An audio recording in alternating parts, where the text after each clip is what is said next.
അത് ഞാൻ ചോദിക്കാൻ വരുമായിരുന്നു. കാരണം എന്റെ വീട്ടിലൊക്കെ പണ്ട് ഇങ്ങനെ പാമ്പ് പറമ്പുള്ളതാ. അപ്പൊ അച്ചാമ്മയൊക്കെ പറഞ്ഞു കേട്ടിട്ടുണ്ട് ഇങ്ങനെ പാമ്പ് വരാതിരിക്കാൻ വെളുത്തുള്ളി ഇങ്ങനെ ചതച്ച് രണ്ട് ഇടാന്ന്. കാര്യം പറഞ്ഞുതരാം. റേഷൻ കടയുടെ അകത്ത് മണ്ണട്ടാങ്കിന്റെ ഇടയിൽ നിന്ന് പാമ്പിനെ എടുത്തിട്ടുണ്ട്. പിന്നെ നമ്മുടെ അളിയന് ഹോൾസെയിലാണ്. അവരുടെ വെളുത്തുള്ളി വെക്കുന്ന ചാക്കിന്റെ ഇടയിൽ നിന്നാണ് അണലീനെ വിൽക്കാറ് അവർക്ക് കിട്ടുന്നത്. ഇത്രയും എക്സാം വലിയ എക്സാമ്പിൾ എനിക്ക് എൻ്റെ ഇല്ല. ഇതാണ് കൃത്യമായിട്ടുള്ള കാര്യം.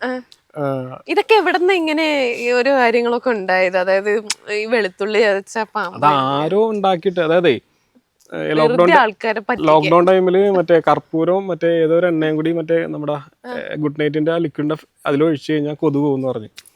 ആയുർവേദ കടകളിൽ മുഴുവൻ ആ എണ്ണയും തീർന്ന് കർപ്പൂരവും തീർന്ന്, പക്ഷെ കൊതുക് മാത്രം പോയില്ല. ആരോ ഒരാള് ഫേസ്ബുക്കിൽ എഴുതിയിടുന്നു. അന്ന് ഫേസ്ബുക്കില്ല, അതേപോലെ അന്ന് ആരോ പറഞ്ഞു വിട്ട കാര്യമാണ്. പക്ഷെ ഇത് കൊണ്ട് വലിയ കാര്യമായിട്ടുള്ള ഗുണമില്ല. മണ്ണെണ്ണ ഒഴിച്ചാൽ അതിന്റെ ദേഹത്ത് പൊള്ളലുണ്ടാവും എന്ന് മാത്രമേ ഉള്ളൂ. അത് കഴിയുമ്പോൾ അത് മാറുകയും ചെയ്യും. വേറെ ഗുണമൊന്നുമില്ല. ഇപ്പൊ ഈ ചൂട് കൂടുതലുള്ള ഒരു സമയമാണല്ലോ, അതായത് പുറത്തേക്ക് ഇറങ്ങിയാലേ ചൂടാണ്. അപ്പൊ ഇവർക്കും അത് എഫക്ട് ചെയ്യുന്നുണ്ടാവുമല്ലോ. അപ്പൊ എങ്ങനെയാ അവര് ഇര തേടി പുറത്തേക്ക് വരാനുള്ളത്? കാടുകളിൽ നിന്നും പുറത്തേക്ക് വരുന്ന ഒരു സാഹചര്യം ഉണ്ട്, വീടിന്റെ അകത്ത് സേഫ് ആയിട്ടുള്ള ഒരു രീതിയിൽ ഇരിക്കുന്ന ഒരു സാഹചര്യം കൂടെയുണ്ട്. അതെങ്ങനെയാ? അത് നമ്മുടെ ബാത്റൂമിനോട് ചേർന്ന സ്ഥലങ്ങളിൽ തണുപ്പുണ്ടാവും. തണുപ്പ് തേടി ആ ഭാഗങ്ങൾ വരും. ബാത്റൂമിനൊക്കെ പുറത്തോട്ടുള്ള പൈപ്പ് ക്ലോസ്, അതായത് ഒരു വെള്ളം പോയ സെപ്പറേറ്റ് പൈപ്പുള്ള സ്ഥലങ്ങളൊക്കെ ഉണ്ട്. അതിൽ കൂടെ കയറി അകത്ത് കയറാം. അവിടെയാണ് കൂടുതലും തണുപ്പുള്ള സ്ഥലങ്ങളിൽ. പിന്നെ നല്ല തണലുള്ളടത്ത് വല്ലതും ചാരിയൊക്കെ വെച്ചിട്ടുണ്ടെങ്കിൽ എവിടെയില്ല. ഇപ്പൊ ആ എക്സാമ്പിൾ ആ മൂലക്ക് കുറച്ച് സാധനങ്ങൾ മരങ്ങളൊക്കെ കൂട്ടി വെച്ചാൽ അതിൻ്റെ ഇടയിലേക്ക് കയറിയിരിക്കും. അവർ ആ ഒരു ടെമ്പറേച്ചർ ഇപ്പോഴും 28-30 ഡിഗ്രി 28-30 ഡിഗ്രി ഇങ്ങനെ കീപ്പ് ചെയ്യുന്ന രീതിയിൽ അവർ ഇപ്പോഴും ആ ഭാഗങ്ങളുണ്ടാവും. ഇപ്പോ എന്താ പറയാ, വിഷപ്പാമ്പുകൾ ഉണ്ടല്ലോ, കിണറിന്റെ ഉള്ളിൽ വീണ് കഴിഞ്ഞു കഴിഞ്ഞാൽ ആ വെള്ളം കുടിക്കാമോ എന്നുള്ളൊരു സംശയം എല്ലാവർക്കും ഉണ്ടാവും. അതായത് ഇപ്പൊ കുറെ സ്ഥലത്തുനിന്ന് ഇപ്പൊ പിടിക്കുന്നുണ്ടല്ലോ, ചൂട് കൂടുതലൊരു സമയം കൂടിയാ. അത് ചേട്ടൻ എന്താ പറയുന്നത് അതിനെ പറ്റി? ഇപ്പോ 2 ആഴ്ച മുമ്പ് ആലുവ നിർത്തുന്ന ഒരു കിണറിനകന്ന് അത് 2 ദിവസമായിട്ട് അതിന്റെ അകത്ത് വീണ് കിടക്കുന്നുണ്ട്. പോയി നോക്കുമ്പോൾ കാണില്ലായിരുന്നു. അത് വിഷമില്ലാത്ത പാമ്പായിരുന്നു. അപ്പൊ അവര് ചോദിച്ച ചോദ്യത്തിന് അന്ന് ആ വീഡിയോയിലെ മറുപടിയും പറഞ്ഞു, ഇപ്പൊ കിണറ്റിൽ വീണ് ഒരു വിഷപ്പാമ്പ് വീണാൽ അത് ചത്ത് ചീഞ്ഞ് കഴിഞ്ഞാൽ നമ്മൾ ആ വെള്ളം പിന്നെ ബ്ലീച്ച് കാര്യങ്ങളൊക്കെ ഉണ്ട്. ആ സമയം വിഷമുള്ള പാമ്പ് വീണ് കഴിഞ്ഞുകൊണ്ട് അത് ക്ലീൻ ചെയ്യണമെന്നൊന്നുമില്ല. അതുകൊണ്ട് നമുക്ക് യാതൊരു ബുദ്ധിമുട്ടും ഇല്ല, നമുക്ക് ശരീരത്തിൽ ബാധിക്കില്ല. ധൈര്യമായിട്ട് കുടിക്കാം, കുഴപ്പമൊന്നുമില്ല.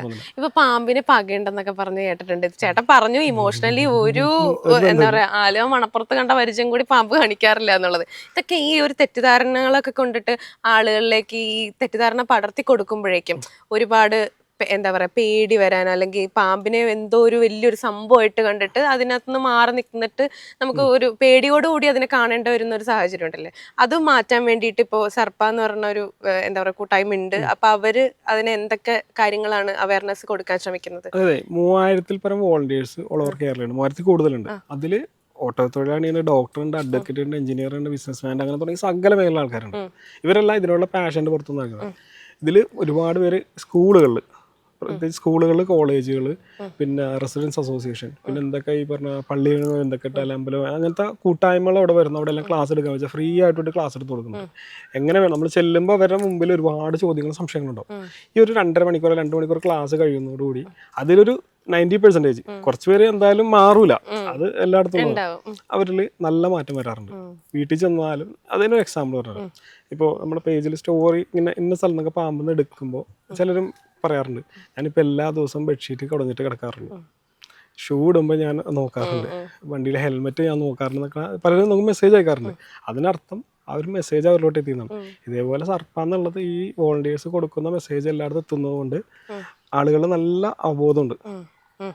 എങ്ങനെ പാമ്പ് എങ്ങനെ വരാം, വന്നാൽ എന്ത് ചെയ്യണം എന്നുള്ള കൃത്യമായ അവബോധം നടത്തുന്നുണ്ട്.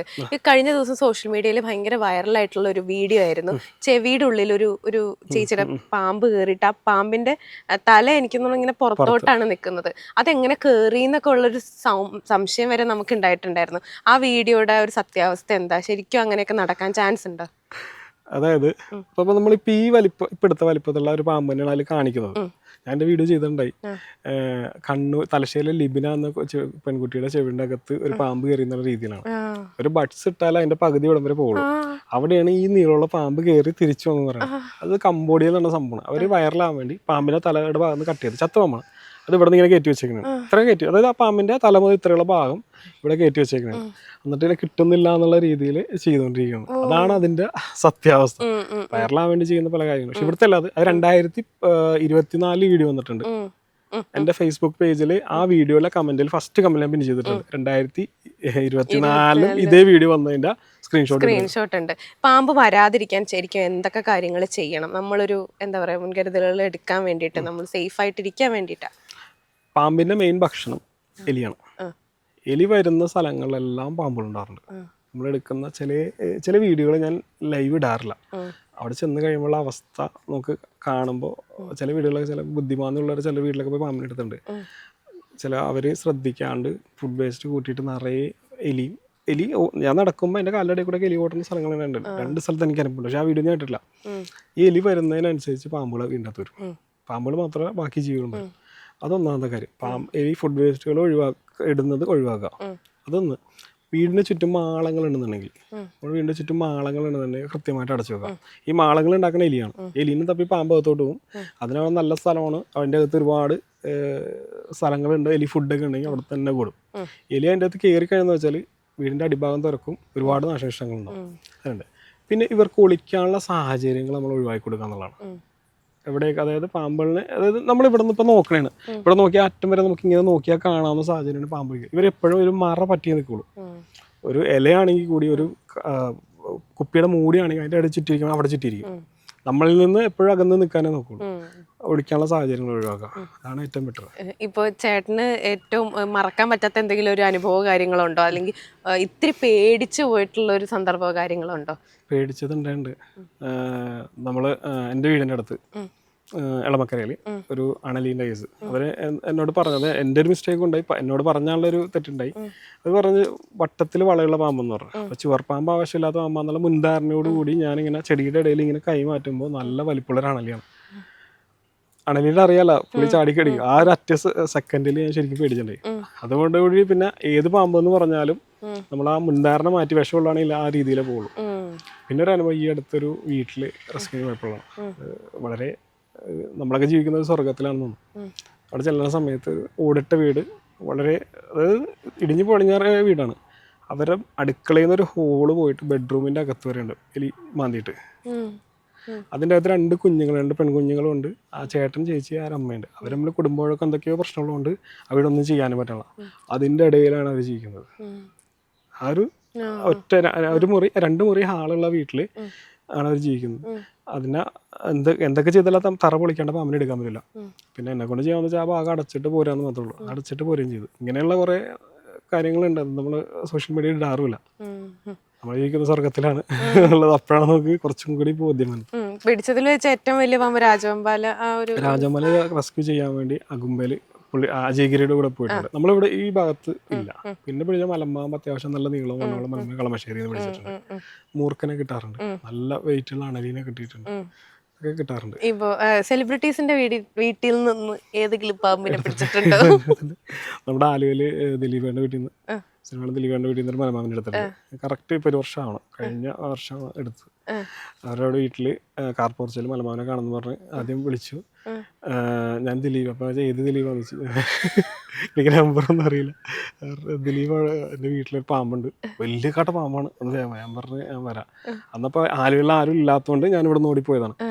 ഞാൻ പോയി പിടിച്ചു. പുള്ളി ഭയങ്കര ഹാപ്പിയായി. അപ്പം അത് കഴിഞ്ഞ് വന്നപ്പോൾ എല്ലാവരും സംശയം, സ്റ്റാറ്റസ് ഇട്ടു. എല്ലാവരും സംശയം കാവ്യനെ കണ്ടോന്ന്. കാവ്യമോദനെ കണ്ടോന്ന്. കാരണം ഇപ്പോഴും ആളുകളില് കാവ്യമോദൻ ഒരു താരം ഉണ്ടല്ലോ. ഞാൻ പറഞ്ഞ അതേ കാവ്യമോദനാണ് നാരങ്ങുള്ളം കൊണ്ട് എനിക്ക് തന്നെന്ന് നിർത്തി. അത് കൊള്ളാം. ഓക്കെ, ഇപ്പൊ ഇനിയിപ്പോ എന്താ പറയാ, ചേട്ടൻ ഇവിടെ ഓഫീസും കാര്യങ്ങളൊക്കെ വേറെ എന്തെങ്കിലും വർക്ക് ഉണ്ടോ? അത് സൈഡായിട്ടാണ്? ബിസിനസ് ആണ് കാര്യം. ഇതൊരു വോളണ്ടറി സർവീസ് ആണ്. സർപ്പയുടെ സേവനം എന്ന് വെച്ചാൽ വോളണ്ടറി ആണ്. നിങ്ങൾക്ക് ഏത് നിമിഷം സർപ്പ എന്നൊരു ആപ്പ് ഉണ്ട്, അല്ലെങ്കിൽ വൈൽഡ് വാച്ച്. അത് ആൻഡ്രോയിഡിലുണ്ട്, ഐഫോണുണ്ട്.